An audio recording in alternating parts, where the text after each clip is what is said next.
We are so delighted that all of you have made time today on a Monday morning to join us. So just very briefly, we have a series of speakers scheduled for today. Senator Mark Pacheco is going to kick us off in a moment, and then BlocPower will have the bulk of today's time to go over their approach to the equitable decarbonization of buildings. And they are incredibly active, effective partners in the climate and building decarbonization movement. So with that, I'm going to briefly go through a couple of organizations that have graciously co-hosted this event. Senator Pacheco will follow up and kick us off. And then BlocPower, Ariel from BlocPower will go through a series of slides and kind of outlining BlocPower's approach to doing this work. We will have time for questions and answers at the end. So as both the Senator and BlocPower are going over their presentations, I really encourage folks to put their questions into the chat, and that chat will then, those questions will be sent my way for a facilitated Q&A towards the end. I will close us out today by highlighting a couple of very simple, powerful actions that folks can take. So with that, kicking us off, Massachusetts Climate Action Network. We're one of the co-hosts for today's events. We really believe in the power of local change as the most effective response to the climate emergency. And we work with more than our 65 chapters across the state to fight climate change at the local level. And increasingly our work is focusing on the overlap between the crises in our affordable housing situation, the public health crisis, and the climate emergency as a particular crisis. So we really work at the community level and turn that into state and national level change. So welcome to all of you today. And with that, I'm going to give the microphone to my colleague, Cora, from RMI's Building Electrification Accelerator program. Thank you, Sarah. My name is Cora Weisford. I'm one of the co-founders and facilitators of the Building Electrification Accelerator. The Building Electrification Accelerator was founded in 2020 as a partnership between the sustainability nonprofit RMI and local advocates in Massachusetts. Our program initially worked to replicate policies to prohibit or limit fossil fuel use in new buildings and major renovations. And we're now expanding and reimagining the BA to include a focus on electrifying existing buildings and building retrofits. Our mission is to accelerate equitable building decarbonization in Massachusetts via municipal action. We're growing. We always welcome new members. So please email me if you would like to learn more. My contact info is going to be on the last slide of this presentation. I am so looking forward to today's event. Thank you. Excellent, Cora. Thank you so much. The Massachusetts Sierra Club is also co-hosting today's events. For those of you that are not familiar with the Sierra Club, their overall mission is to explore, enjoy, and protect the planet, and to use all lawful means to carry out these objectives. And they have been a very powerful partner in focusing on building codes and in focusing on dedicating resources to urgently needed retrofits. So we're so pleased that they were willing to be a co-host for this event. Lastly, there is a new consortium in town that MCAN is proud to be a part of.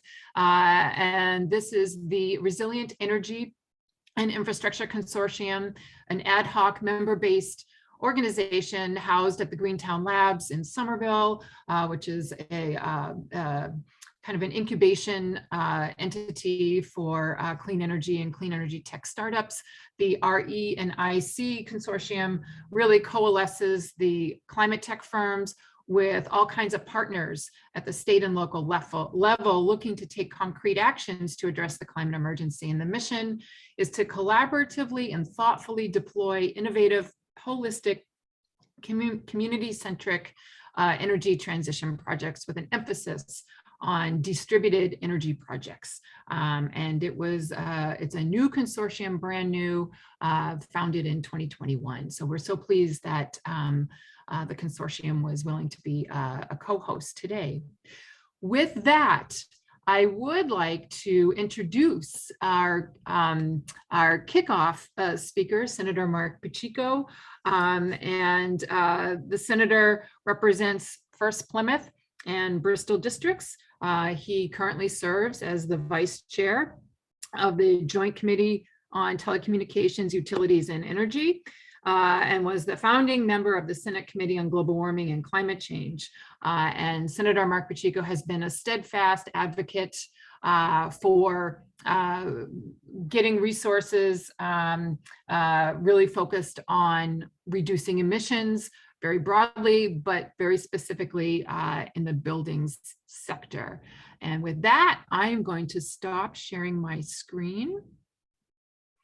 And Senator, I will give you the floor.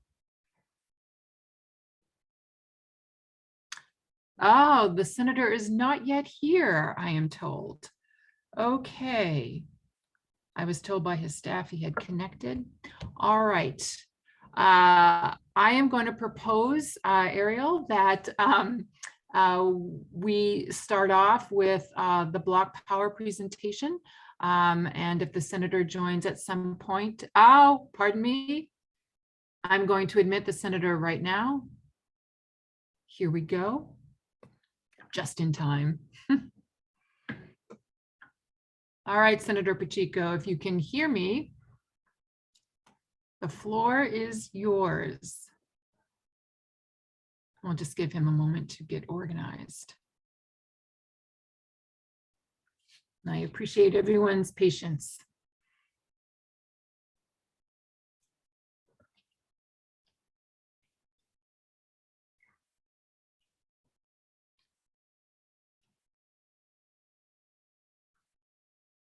Senator Pacheco, can you hear us?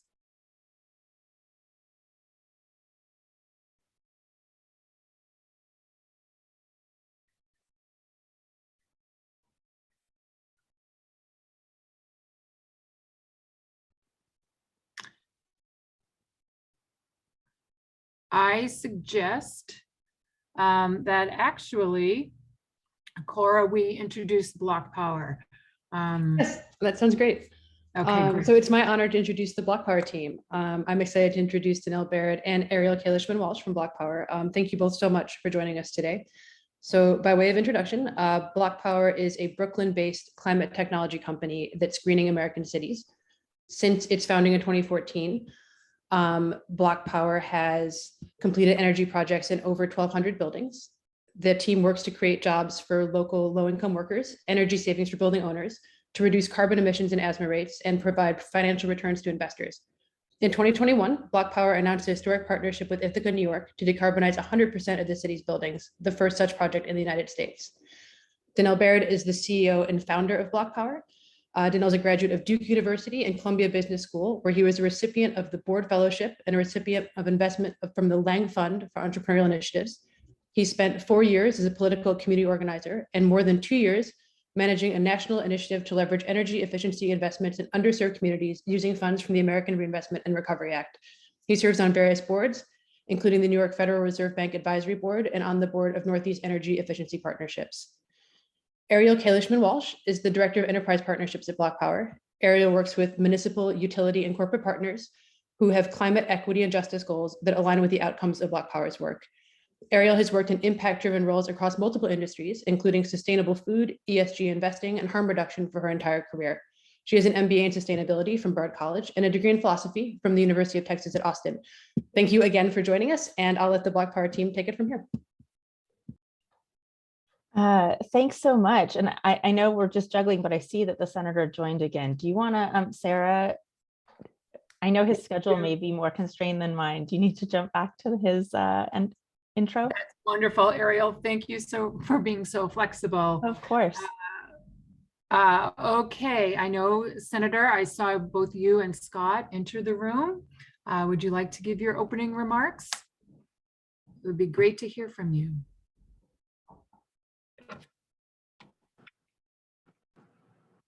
There you are, Senator. Good to see you.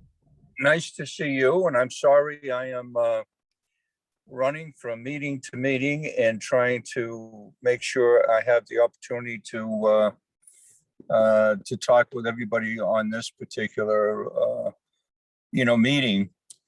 Today is a very big day in terms of the built environment and climate, because it is the bill filing amendment deadline at 4 o'clock this afternoon for members to get their ideas in to be considered before the Massachusetts Senate. And I intend to file the legislation that we did relative to building justice with jobs, dealing with energy efficiency, deep retrofits, and trying to make sure we do everything we can to get that done this session, to give CEC the resources to do what they need to do to get us to where we need to be as we move forward. The legislation, targets 1 million homes over a 10-year period, 100,000 per year. It talks about deep retrofits, switching out oil and gas, and putting in place heat pumps, total electrification and decarbonization of the Commonwealth. Obviously, close to 40% of the close to 40% of our economy, the greenhouse gas emissions are coming from the built environment. So it's going to be extremely important for us to really have an aggressive plan in this regard for us to be able to do everything we need to do.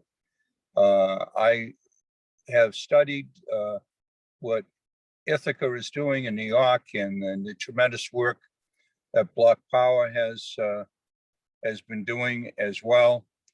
And we've actually had a couple of meetings with them. I thank them for their leadership and putting in place the types of strategies that will allow so many other cities and towns and states and regions of states to be able to come together and do the work that they are doing because of their leadership in creating models for many others to replicate. That's exactly what we need to do. So I'm going to stop there and before I get myself in an accident here. So I'm pulled over to the side so that we can continue on with the conversation. I thank you very much for your leadership, MCAN's leadership, and everything that you are doing. I'd ask everybody that's involved, please, amendment number 4 is the amendment that's up today.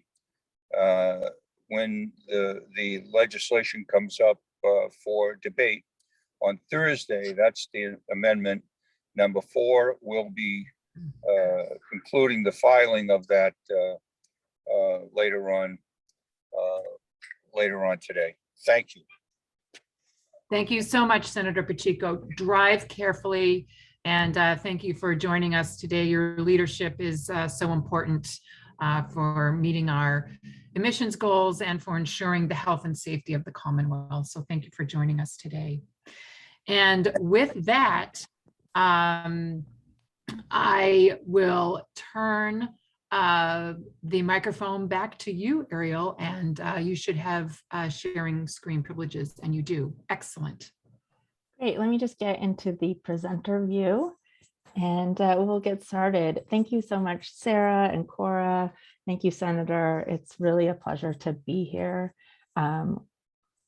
thank you for having BlocPower. We're honored to speak about our work with local communities and a little bit specifically about our work in Ithaca. Honestly, speaking to leaders in Massachusetts is always so inspiring. There's so much powerful work underway around decarbonization and the just energy transition. So it's always great to have an opportunity to connect with Bay Staters, is what I've been told is the correct term. My husband is from Massachusetts and he uses a different term, so I'm happy to have a more appropriate comment. I'm going to give a little bit about BlocPower and then we'll dive in. Some of this may be familiar to some of you, but I'm not sure how much you all know about BlocPower. We are a climate tech company. We're Black owned and we were founded in 2014 in New York, as Cora mentioned. We have completed over 1,200 projects to date. In order to complement on our focus on electrification, we have all these great investors, we have great capital providers, and we've developed amazing software to bring benefits around building electrification, particularly to low and moderate income communities. We offer a lease. That means customers can get energy savings at no upfront cost. I'll talk about that more later. And our equity lens has also led us to offer community Wi-Fi programs and dedicated workforce development programs. Our partners include utilities, governments, organizations, and private capital partners. I believe we've found success in building electrification because there is so much work to be done, and we've been willing to take the risks to get started. With partners like yourselves, with partners like Ithaca, we've been willing to try new things. Our mission is to make buildings smarter, greener, healthier, and more profitable. We do this by reducing fossil fuel consumption and pollution in building energy systems. Our building decarbonization program in Ithaca is what some of you are here to hear about. It's really historic. It's a first of its kind, big deal commitment, showing the political will necessary to address climate change. It's paired with their Ithaca Green New Deal. And as part of their Green New Deal, they voted to decarbonize every single building in their entire city, which is over 6,000 buildings in 2 phases. This is really necessary to address climate change, but it is obviously so hard. And the leadership of the city, the vision of the Common Council, the mayor, and the citizens, which was codified in the Sustainability Office's plan, is just remarkable. And we know that there are many other cities and communities where people are ready for similar efforts, particularly in Massachusetts. We also know that cities must be the ones to lead on climate in this moment when we have this shrinking sliver of time to act. So in Ithaca, we're going to partner with them to bring the resources needed to make this large-scale, rapid building decarbonization effort happen.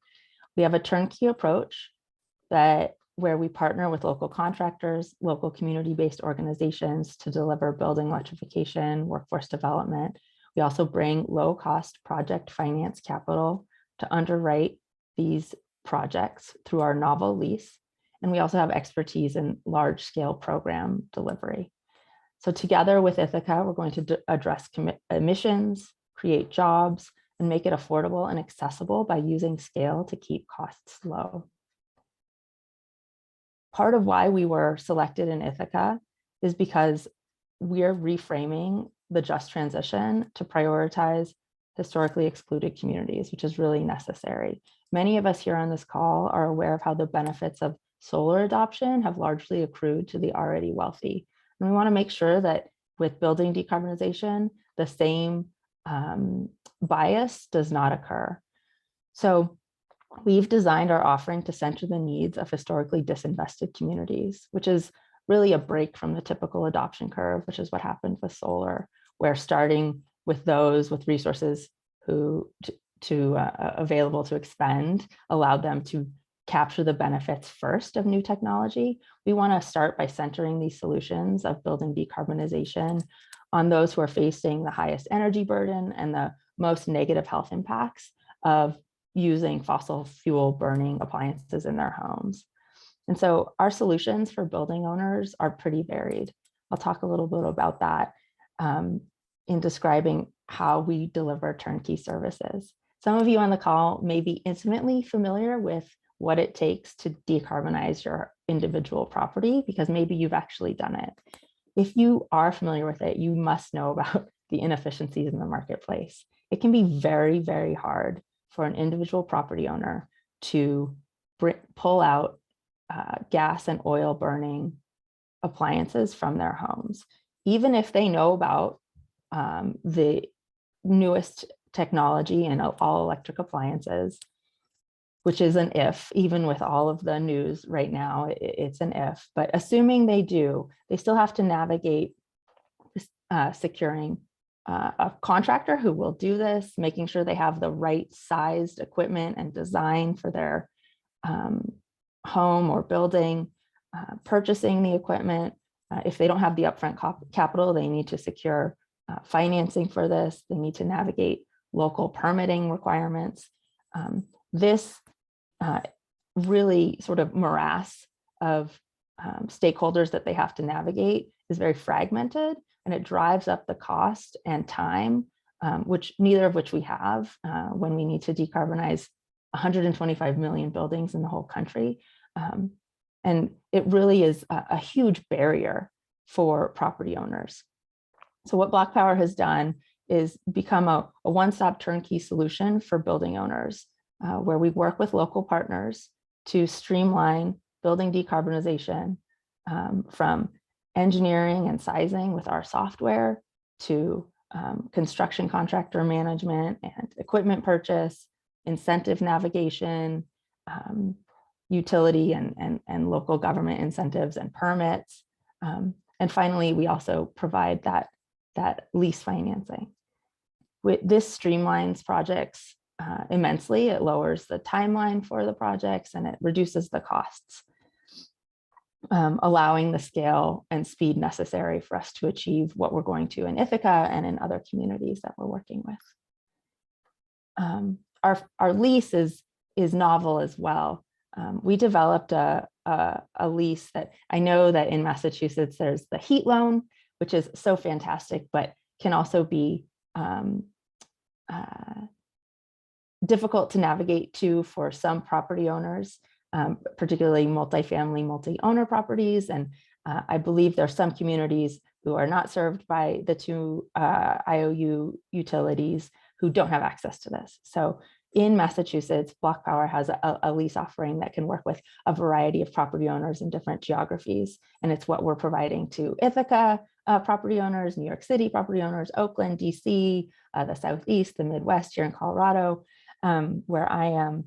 And this lease offers property owners with a lot of peace of mind. It's a 15-year lease that's designed to stretch out the cost of a project to decarbonize a home, which can be enormously costly, into manageable monthly payments. It includes our building analysis and energy savings plan. It can include the installation and of the electric appliances, as well as weatherization measures and pre-weatherization health and safety measures. It includes maintenance and monitoring of the equipment for the life of the lease. And it guarantees the equipment and the service. It is no money down, although you can put money down to lower the monthly payments if you'd like. It has predictable monthly payments, the 15-year performance guarantee, and really an enormous equity focus issue. It does not require a lien on the property. In residential pace, as some of you may be familiar with in other markets, there can be a real equity issue when predatory energy efficiency providers go in to sell these services and put a lien on the home, which can risk the ownership of the home, which is not something we ever want to have happen. So we're really excited by this electrification as a service lease, which is very equity focused and is a real scaling tool to deliver building electrification to property owners who cannot afford upfront costs of building electrification projects. Even middle-class owners oftentimes leave value on the table, and the lack of this traction for these projects keeps the prices high for all. So this is an example cost stack for a single family home where perhaps a project would cost nearly $31,000. There's some example incentives around heat pump hot water heaters and air source heat pumps. It brings down project costs down, but if they don't have access to lower appliance costs like BlocPower can provide with our national accounts with the OEMs that we work with, process improvements through our software, there's really thousands of dollars left on the table. Additionally, many middle-class property owners would still struggle to deliver a $21,000 project in cash up front. And so the lease offering is really valuable for low and moderate income property owners. Our custom solutions allow us to not just finance and install air source and ground source heat pumps, but also heat pump hot water heaters, stoves, dryers, lighting, air sealing, insulation. We can also do health and safety mitigation like lead, mold, and asbestos. And we connect property owners with solar. We always encourage community solar if on-site solar isn't available, battery storage, EV charging. It's all included, and we can customize the project to the needs of the property owner and their budget so that we can deliver for anyone who's interested in these projects. That's how we work with property owners, but how do we actually scale that to large programs? Well, we have a track record of our strong partnerships with federal, state, municipal, and utility stakeholders. And then we also, in every market where we work with local organization and contractors to deliver on our programs. That model in Ithaca is really a public-private partnership model to leverage multiple stakeholders who all have shared interest in the projects, the individual building electrification projects outcomes, whether it's BlocPower bringing in project enhancement capital through Wall Street investors and the federal government. It's our ability to work with local contractors and community-based organizations to deliver on retrofitting individual buildings, bringing in local government support to do outreach and messaging and a variety of other data providing activities for us to make sure that we're effective in our outreach and our modeling, as well as bringing in corporate and philanthropic provider partners who are interested in these outcomes, whether it's the reduced greenhouse gas emissions, the increased workforce development, job creation, as well as working with, say, healthcare providers who are interested in reducing asthma incidents and asthma visits to ERs through improved indoor air quality. We're working with utilities and CCAs who are interested in increasing building decarbonization and electrification and addressing the digital divide through partnerships on community mesh Wi-Fi. We've done it. Here's an example project where we did work in Community Retrofit NYC, which was one of our large-scale programs in energy efficiency and electrification in New York City, where we started. So this is where we're going to take lessons from programs where we've delivered ahead of time, ahead of schedule, under budget on similar projects in similar communities and replicate it and scale it up for more buildings in Ithaca and in other cities. This is where we, in New York City, connected building owners with top contractors and brought in software to eliminate costs, soft costs from our project development. We partnered with a utility and a local government. And we also developed our community advisory board model, where we codified this outreach model with local community leaders to join BlocPower, to build trust and to help drive referrals. This part of our outreach is really central to how we deliver on as being an outsider in new markets. It may seem surprising that we would do that in New York City, where we're located. But New York City is huge. It's like many, many smaller cities all together, and individual communities are very insular. And so we understand that if we don't have local relationships, it's really going to be a barrier. And we're very invested in delivering our projects and programs on a basis of trust. And to do that, we have to invest in these community advisory board models. We'll be doing that in Ithaca, where we've started the community advisory board engagement with over 80 conversations to date. And this is where we talk to local leaders, local activists, local contractors, local pastors and imams and rabbis and affordable housing developers and all sorts of people who have interest in this and have suspicion of outsiders and want to share what works or want to vet us as outsiders or want to make sure that we have the best interests of the local community at heart. And so we're meeting with many stakeholders in Ithaca. We're going to develop this first iteration of the Community Advisory Board, who will advise us on outreach messaging, who will help host events, who will refer property owners to us, and will help bridge that divide of trust as we enter Ithaca to become partners with locals side by side.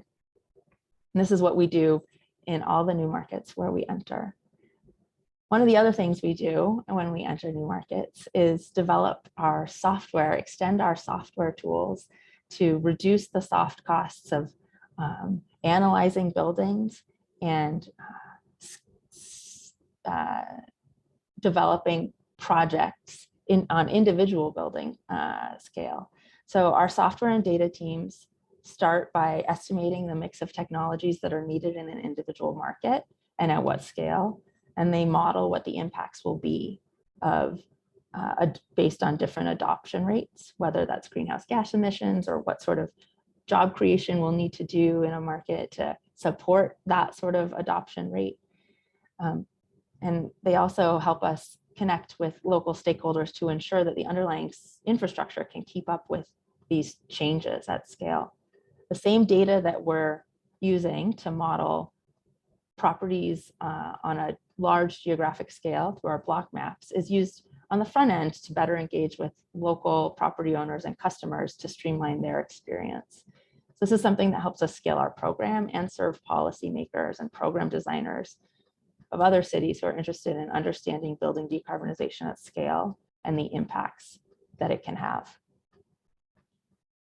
We're not only working to eliminate the waste of energy in buildings, but we're also looking to solve for some of the waste of human potential, which is not only fundamental to an equitable transition, but it really addresses one of the biggest constraints in building decarbonization, which is a trained workforce at scale.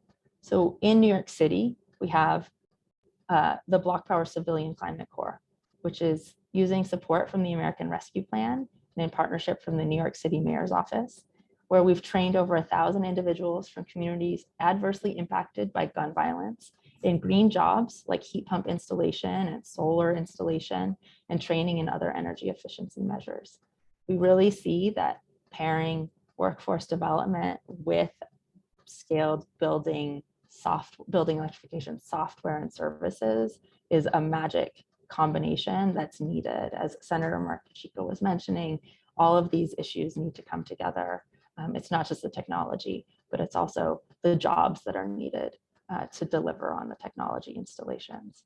So our program is meeting workforce goals around climate change and labor shortages and job creation. It addresses public health and environmental justice.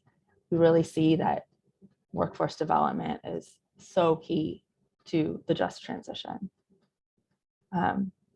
We believe that this innovative program design is replicable across the country to develop career opportunities for participants from historically left out environmental justice communities and fossil fuel industries.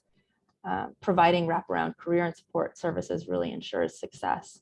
And so across New York City, our skilled workers are now employed with HVAC companies, air quality monitoring companies, rooftop solar installers, and construction across the board. Some of our success is that we've trained over 1,200 participants, over 200 job placements to date on over 40 work sites. Nearly over a quarter of the participants have been women, which is an enormous departure from historic construction participation, and very, very exciting for us to see. Over 800 participants are now OSHA certified, and 82% of our participants were previously unemployed. We think that this is just an enormous opportunity and necessary for all communities who are looking to engage in rapidly decarbonizing buildings at scale. So our turnkey building electrification programs for cities include data and technology, bringing low-cost financing, and community-driven enablers like the community advisory boards, workforce development, and community connectivity through Wi-Fi. I know you all are focused on, well, how do we action on this? We think that one of the most necessary pieces of advice we can deliver, and I think you all on this call are already grounded in this, but is to really center your work in equity. So identify communities of concerns and households most in need and with the greatest potential to change through these types of interventions, and really prepare for spending. There's money coming down the pipeline from the federal government. There's state funding that needs to be developed and directed. And there's more creative public-private partnerships on the table where corporations are looking to reduce greenhouse gas emissions, whether that's in their direct scope 1 and scope 2 emissions or scope 3 or beyond, where healthcare organizations would benefit from improved indoor air quality and should be putting money on the table towards these building decarbonization interventions. Obviously, utilities are already at the table, but continue to request more money from them, and we can find ways to stack and braid all of these sources of money into programs to deliver at scale, and also into individual projects to reduce the upfront project costs and make them more affordable. Finally, invest and activate all of the existing community-based organizations who are already working on the front lines, who already have been involved in environmental and climate justice for decades already, and know the players at the table and know what they need, and need help accessing the resources to activate their ideas, including workforce development and MWBE contractor development. Finally, if you're interested, engage BlocPower. We can plan a pilot, we can plan a full-scale program, we can look at commitments to complete X number or X percentage of electrification projects in your city by 2025, which is so necessary for us to get on track and deliver what's needed in this shrinking window of opportunity. So thank you so much for your time. Really excited for the opportunity to talk to you all today, and I think I'll pass it back to Sarah. That was fantastic, Ariel. Thank you so much. So there are a lot of really great questions in the chat, and I'm going to go through as many as possible in our remaining minutes here. And there's, we have a lot of representation on the call today from groups that are really committed to climate justice and energy equity. And there's an emerging thematic question. I would love to get your response, Ariel, on how BlocPower, after you go in and you do a lot of these retrofits. The first question is about how do you protect against what folks call green gentrification or post-retrofit, either threats to displacement or actual displacements of tenants whose units have been upgraded and now are valued by the market at a much higher cost, a much higher rent. So what strategies does BlocPower take to protect those particular residents? I really appreciate this question. I think it is so important and really thorny and complex. So I want to name that BlocPower is definitely centering equity and really believes in protections for tenants. As a provider of building electrification services, we're not able to solely provide the protections necessary to address the affordability crisis, which is decades in the making, and due to federal and local and government choices, as well as lots of structural capital questions around ownership. So I want to name that it is of import to BlocPower, and we are supportive of local governments putting in place questions of rent licensing, issues of building energy performance standards or energy efficiency grades around rentals. There's lots of different ways that local governments have the opportunity to put in place rent protections for renters. We definitely want to provide building electrification as quickly as possible to as many people as possible, and know that we're entering a thorny space where affordability is at risk without these sort of interventions. So I don't want to say that these interventions cannot cause or contribute to some of these issues, but they're certainly not the sole driver of them, and we can't really solve for them on our own. So we support the policies that are protecting renters and tenants, and we really look to leaders in the space. I believe NRDC has put together some really interesting thinking around this. There's some interesting work being done in Los Angeles and San Francisco around this. There's lots of local thinkers, I'm sure, in all the communities that are on the call right now, who have thoughts about what works for their particular community. And BlocPower, in any community that we're looking to work in, would be really excited to engage with thinking. It is local, it's an issue that needs to be dealt with locally, and BlocPower is excited to engage that way. Thank you for that very thoughtful answer, Ariel. And one thing that MCAN and some of our partner organizations have been focused on is kind of building this platform idea of decarbonizing buildings equitably, and thinking about what are the local protections that need to be in place to accompany a scaled up decarbonization effort that BlocPower has undertaken in different communities around the country. So I appreciate your response. Donnell would also like to chime in. I don't know if we can unmute him. He's joined us, so. That would be great. Yes, Logan, if you could unmute Donnell, we would love to hear what Donnell has to say about this. So just bear with us for a moment while we unmute. Donnell, you should be able to unmute yourself now. You can try that.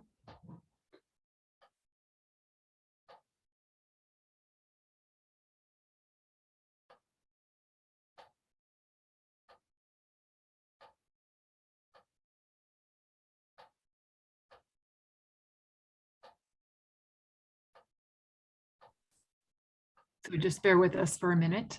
And we'll see if we can get him ready. Donnell, you should be able to go ahead and speak.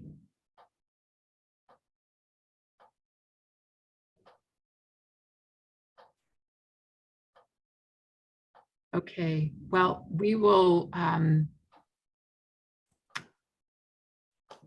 we'll keep working on that, Donnell. And I think the next question I have for both of you, Ariel and Donnell, is along the similar lines of risk associated with retrofits. And one of the other questions is about, are there any data sets that BlocPower feels that they could share that demonstrates the reduction in utility burdens for different building types post retrofit, as a way of kind of highlighting this particular co-benefit, the reduction in utility bills, especially for low-income folks in your work? Is that something you typically do? We have a really exciting new development in our organization that started in the last quarter of last year. That's called the Building Data Collective. And we are developing an open source building data collective where we will be contributing data, and we are going to be sourcing other contributors of data with our partners from HBCUs around the country to deliver, to collate and host a bunch of different types of data around building qualifications, building design, building realities, and energy usage and energy burden, and all sorts of pieces of data points that will be open source. That will be available and open later this year. And so we're really excited about that. Donnell can speak to that more. I think he just dialed back in. And Donnell, are you able to unmute now? Because that's a really exciting development for us and is part of how we are looking to equitably scale the data side of things. And so what that question and many others will be available to parse and source and dig through and use through that open source building data collective. And as that launches and more information is available about that, we'll be inviting many other stakeholders to contribute data as well. Well, that's really exciting, Ariel. I had not heard about that, so that's super exciting. I just want to follow up on one, sort of sticking with this theme of risk. John Waukee from Green Roots follows up by asking, has BlocPower incorporated any kind of renter protections into the leases that you provide folks, or is that actually seen as somewhat as a disincentive? And so how do you navigate that in coming up with these lease offerings? Yeah, it's something that we've debated a lot, and in different markets we have, and in some markets we don't.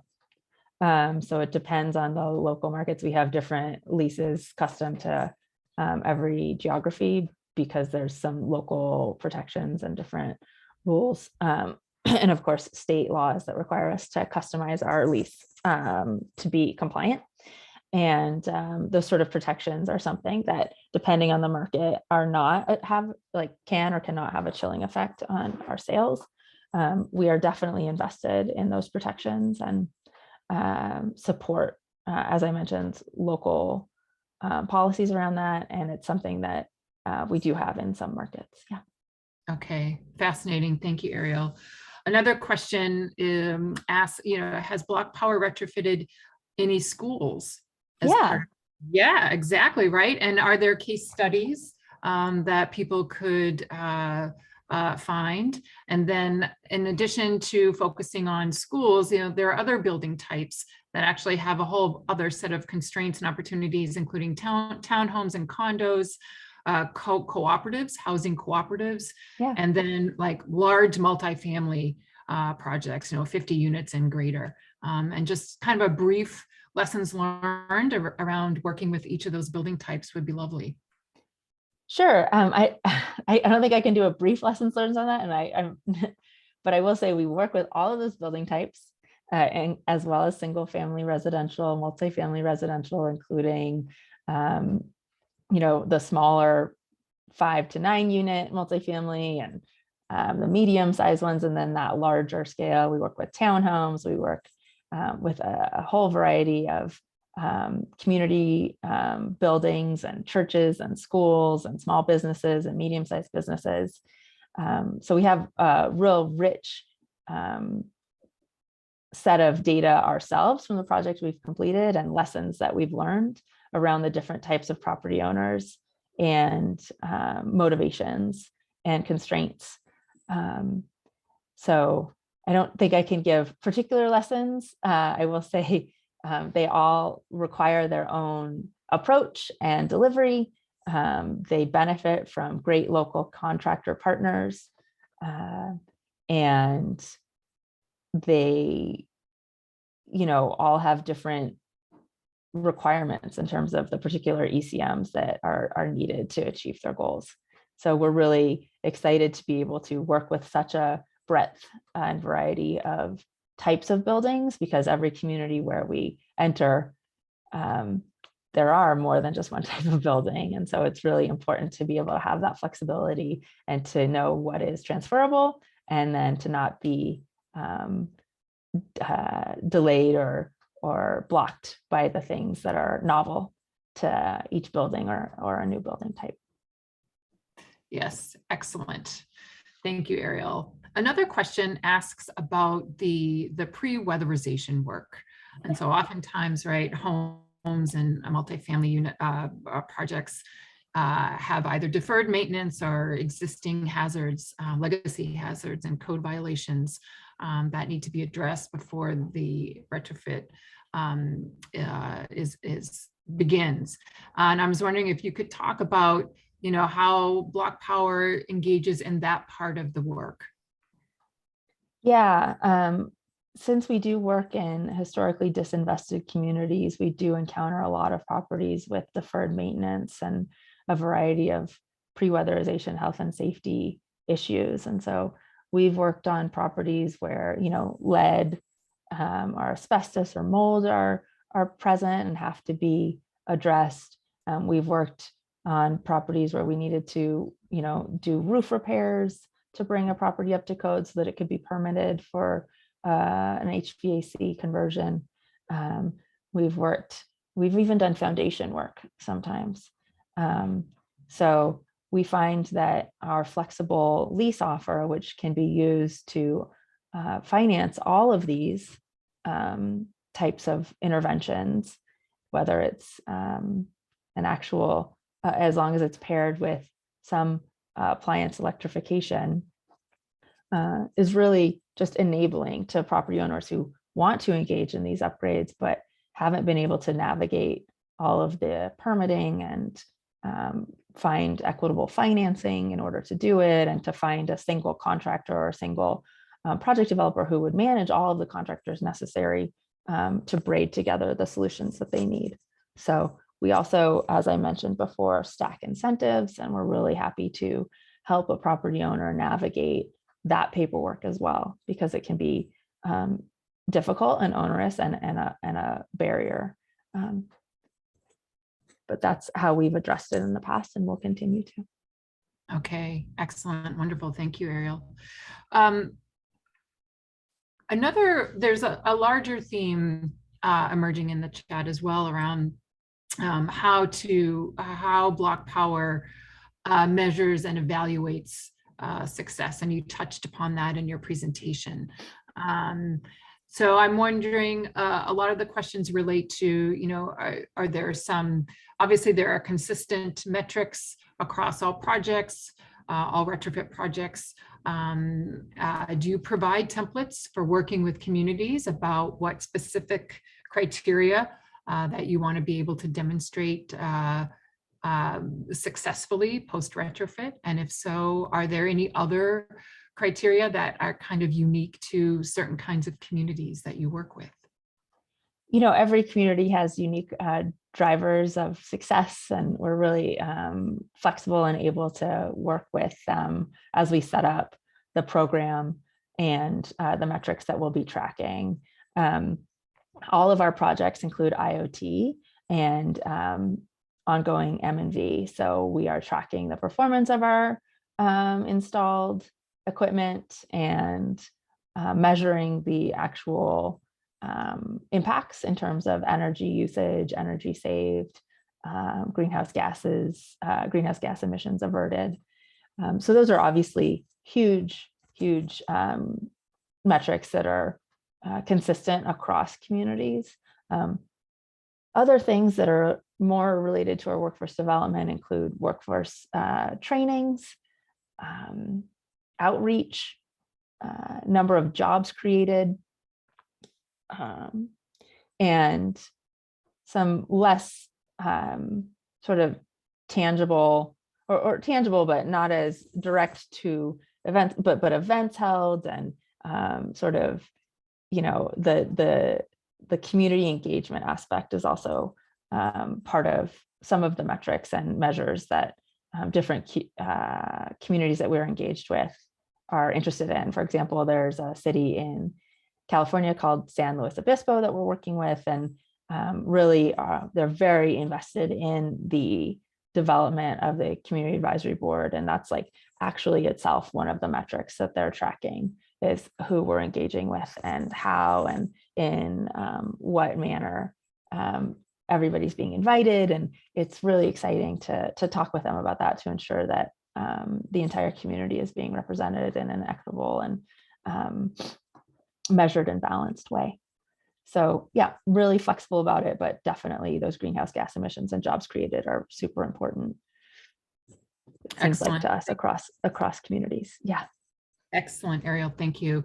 There are so many more questions in the chat, and what I would love to be able to do is save the chat and send it out to BlocPower. And just if you have the time, Ariel, just to give some quick responses that I can share with our participants today, we can do that over email. How does that sound? Great. I look forward to talking with you more. Excellent. All right. Thanks, Ariel. And I know there are a lot of questions about, electric vehicles, virtual power grids, things like that. So stay tuned. I am going to conclude our session today with a call to action. And hopefully we will end our time today by thinking about what can we do here in Massachusetts. BlocPower, thanks so much to Ariel for outlining a very creative, innovative, integrative approach to equitably decarbonizing buildings. We must move on this kind of approach in Massachusetts, and Senator Pacheco and other legislative champions have been really focused on putting money towards housing retrofits. And Mass Climate Action, with several of our partner organizations on the call today, are asking all of you, whether you're a municipal official or an advocate calling in from Chelmsford or Andover or North Andover, to please contact your legislator today and ask for their support in allocating $250 million for the retrofits of homes, as well as municipal buildings, including schools, as well as women and minority-owned businesses across the Commonwealth, but prioritizing these buildings in environmental justice communities. And this is called the Zero Carbon Renovation Fund in Massachusetts. You can read about it here. And Logan, if you could drop in a link to the chat for the proposal itself. There is a Sierra Club has put together a very easy to use email you can send right to your legislator, and MCAN has a toolkit that you can use in your virtual advocacy on Twitter to highlight the urgent need for retrofits in Massachusetts and the need to allocate $250 million as an initial set of funds to get us started.